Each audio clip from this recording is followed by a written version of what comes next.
All right, today we have our Google Hangout session for CIT 370, and it is about setting up a remote VPN. Group members are Daniel Blankenship, Jordan Bishop, Jay Hansen, and Ricardo Herrera, which is me. I'll be going over the protocols for, or the different protocols for setting up a VPN. The first of which options is an L2TP over IPsec connection. This allows for multi-protocol traffic to be encrypted. This can be sent over any point-to-point datagram delivery. IPsec, it also allows for IPsec and encryption services. Client and server support is required. It's installed over a TCP/IP protocol, and it uses IPsec connection, which provides data confidentiality, data integrity, and data authentication. Another option is PPTP, which has some drawbacks compared to L2TP. However, it is a multi-protocol traffic, and it can be encrypted and encapsulated in an IP header. It allows for remote access and site-to-site VPN connections. It encapsulates the point-to-point frames and IP datagrams. It uses TCP connections for tunnel management and GRE to encapsulate frames for data. The frames from the point-to-point can also be encrypted. They can be compressed, or they can be encrypted and compressed. PPTP, as I mentioned before, has some drawbacks over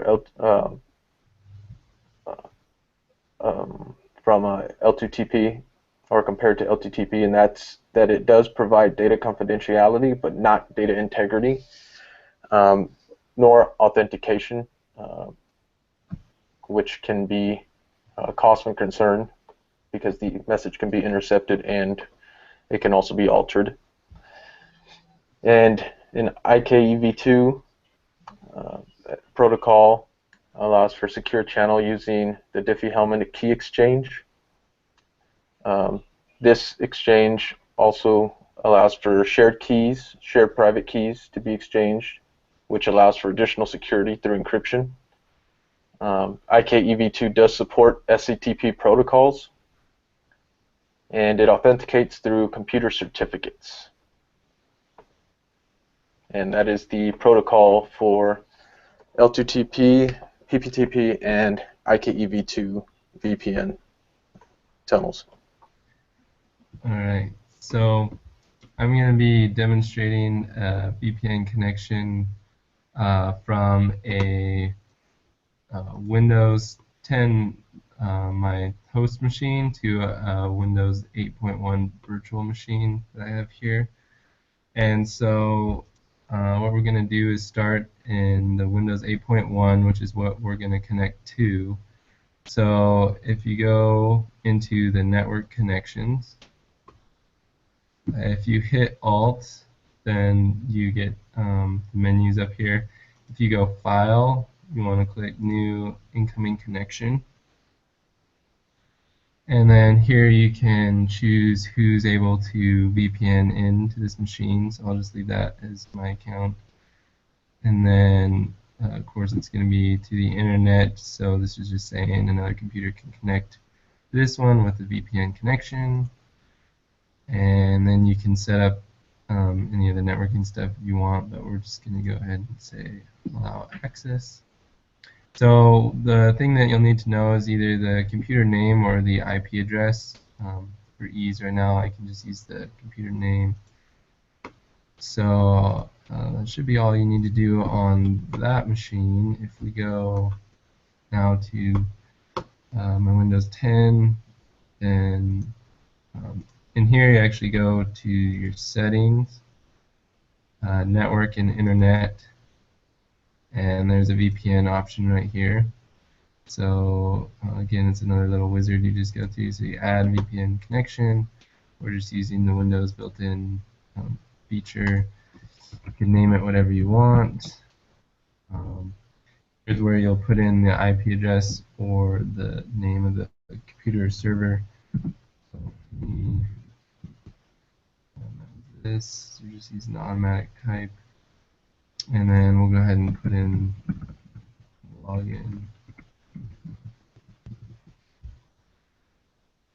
And that shows up here. Just click it, hit connect, and then it verifies your credentials.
You guys, are you guys there? Yeah, I'm here. Yes. Okay, so obviously I didn't think that one through. I That's forgot okay. that when I do the VPN connection, it kills my internet. That's fine. Just for the sake of presentation and time, just go ahead and continue, Daniel.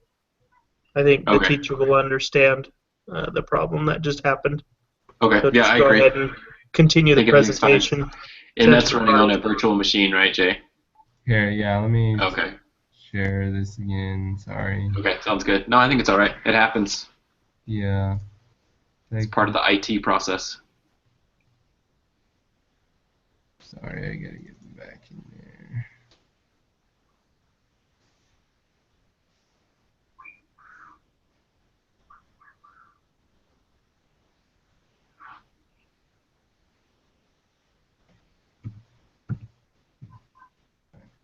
Okay. There we go. All right, so I researched a VPN product called OpenVPN. This is often used on open source operating systems like Ubuntu or any Fedora system or anything like that. It's a full-featured SSL VPN. It implements OSI layer 2 or 3. It uses the SSL TLS protocol, supports flexible client authentication methods based on certificates, smart cards, and or username password credentials. OpenVPN is not a web application proxy and does not operate through a web browser. Next slide. So as I was researching multi-factor authentication, I saw and learned a little bit more about the Google Authenticator, which is compatible with OpenVPN.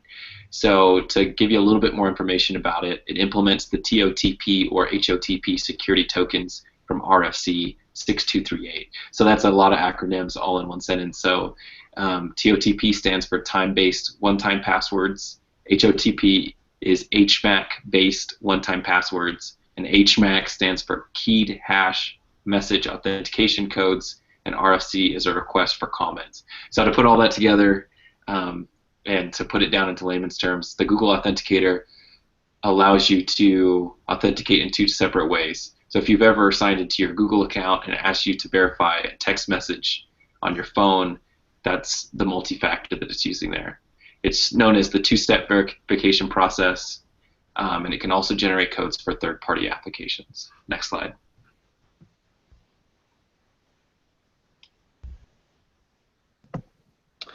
Thank you. So on to my section, having talked about the different specifications of the VPNs and the different multi-factor authentications, I thought it would be nice to show a real-life example that I use for when I work from home.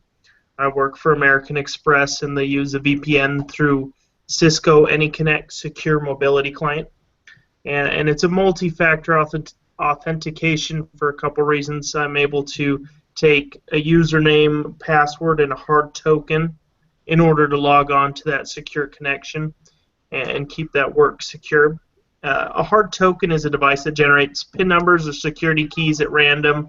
It's something only you would have, which helps make it secure.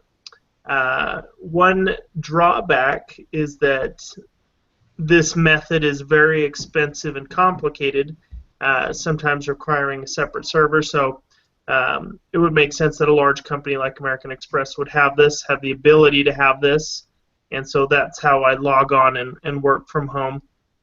So we've covered a lot of information here with the different specifications and multi-factor authentications and a demonstration. Thank you for watching our presentation.